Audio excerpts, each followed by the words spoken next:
So I want to ask you something. You have built something. You have the experience. You have the results. You have spent years developing insight that other people pay good money to access. But if someone who did not already know you were to Google your name right now, would they find a voice that matches your level, or would they find silence? The gap between what you carry and what the world can hear, that is exactly what we are talking about today. Hey, I'm Theresa Croft, and you're listening to the Suck No More Voices podcast on YouTube.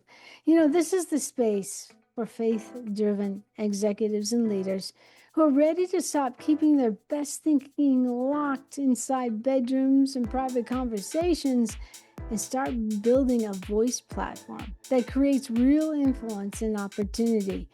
I'm the founder of the Suck No More Voices Cohort and the creator of the EVOICE Method. So if this is the first time watching, hey, subscribe. If you're interested in creating that platform, this is the station to watch. So glad you're with us. So this is some solo time, no guest here, but I want to talk about you. I want to speak directly to the leader who has everything she needs, except a platform the world can actually hear. Better that, see.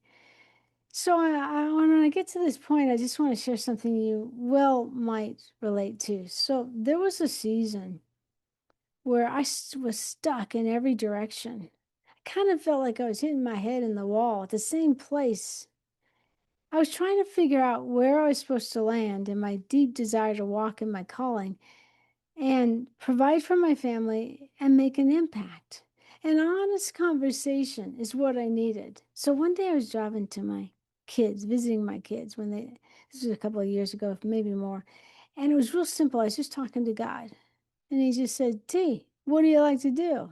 It's like, well, I like to talk. I had a podcast. I love to mentor. I've done that before. And I believe to God that your voice represents, it's like an accumulation of your identity, your values, and your experiences and expression that can impact thousands, because you kind of taught me that, God. Well, something changed. I decided I needed to be simple because, I read once the ultimate refinement is simplicity. So I went to work on one thing, and then I didn't learn it from a course or a book. I learned it really from my own life. I built something I believe in with everything I have. It's like a safe place where women can be seen, mentored, and developed into a platform that solidifies the calling they already carry. And this is the Stuck No More Voices Executive Cohort. Now I want to talk to you as we look at 3 points. Point number 1 is you have the experience, but does the market have your voice? I see this all the time, especially with high achieving executives and leaders. From the outside, everything looks like it's working. Like you built things. You've led teams. You have solved problems that lesser experienced people would have walked away from. You have carried rooms on your back and make it look like grace. But there's something inside you that knows accomplishments and assignments are not always the same thing. It's very simple. You have a voice. You always known it. But somewhere between the doing and the becoming, it started to feel locked. Like there's something in you that is bigger than the container you've been living in. It might feel like you're being locked in the prison of your own making and you don't know where the key is. And you were right. The problem is not your expertise. The problem lives in your head. And then you are express your stuff in your client calls. So you have stuff in your head, in your client calls, in your boardrooms, in private conversations, but not in a platform that the market can actually hear, like on YouTube or see, or not just hear you. And here's is what that costs you. Not just in revenue, but in impact. Every day your voice stays invisible. Someone who needed your thinking found someone else's instead. not because they are more qualified, but because their voice was more visible, their face more recognized. So part 2 is, why do experienced leaders, why do they stay invisible? In my work with leaders and creators, I hear the same thing. I don't have time, T. I don't know where to start. I'm not sure I have enough to say. And I want to be honest with you about all 3 of those. Time is a real constraint, but it's not the real reason.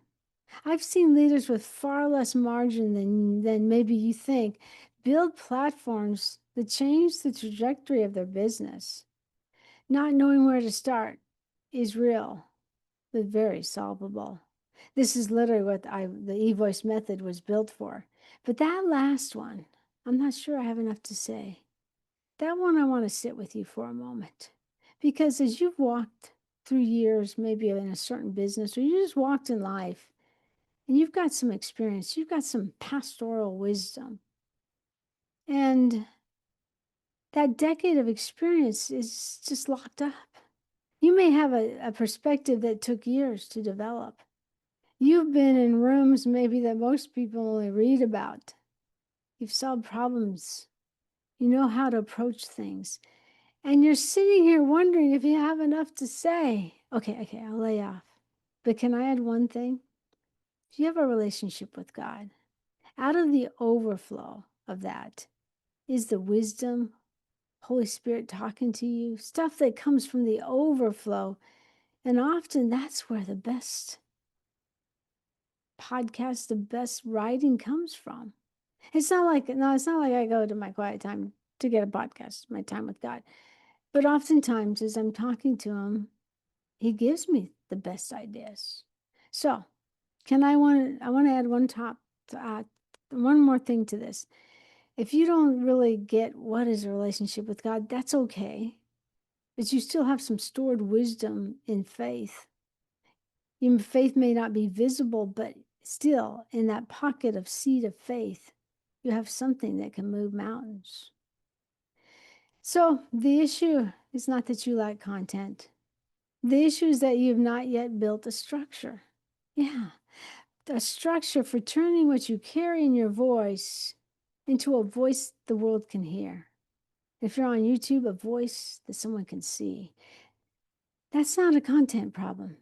It might very well be an identity problem. And that's exactly where we start. Point 3 is like a story. It's like I tell you, something changed in me, and I'm going to share that with you. But oftentimes, out of what you've lived through, you actually have a story that can become into your voice and can become something that someone needs. So this is the story. I want to tell you something that just changed everything for me. I want to tell you, not tell it to you as a poly speaker. Obviously, I've had my moments, and not as someone that learned all this from books and stuff. No, there was a moment. I cannot tell you the exact date, but I remember the feeling. I was standing in front of the room, and I realized I was not speaking to the audience in front of me. I was speaking to the version of me who sat in the back of the room, hoping no one would notice her, shrinking so she would not take up too much space, afraid to ask questions because she felt like her voice would shake and no one would pay attention to her. She was waiting for permission that was never coming. The woman in the back seat. And something shifted, not because I had finally arrived, I had not, because the hard seasons, they were starting to fade away. I was starting to get healing, but because I finally understood something. The scars were not the problem. The scars were the point. Every hard thing I'd walked through, 2 decades and plus of a controlling marriage, cancer, the season of silence and being muted, the moments that tried to convince me I had nothing worth saying, none of it was wasted. It was warehoused, stored up in a well that God had been filling for the exact moment when someone needed to hear that they are not alone. They're not alone.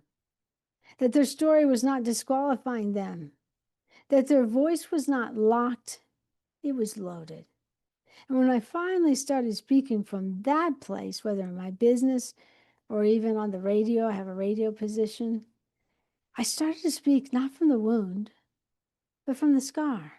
Everything changed as I realized you learn to speak from your scars, not your wounds. Your wounds don't do anything for someone, but your scars tell stories. They're healed and you're telling a story. People need to hear it. They need to hear your story. And it's okay. The scars are testimonies of grace. And that is what happens when you stop performing and start pouring. So I want to ask you something. Who is the version of you sitting in the back of someone's room right now, waiting for a voice like yours to tell you she is not alone? She's waiting for you. And you are the only one who can speak to her because you have been her. You have lived in her shoes, but now your scars are speaking to the person you once were. This is not a coincidence. That is a calling. So that's one reason why I built the EVOICE method, because what you just felt in that story, that recognition, that is executive identity.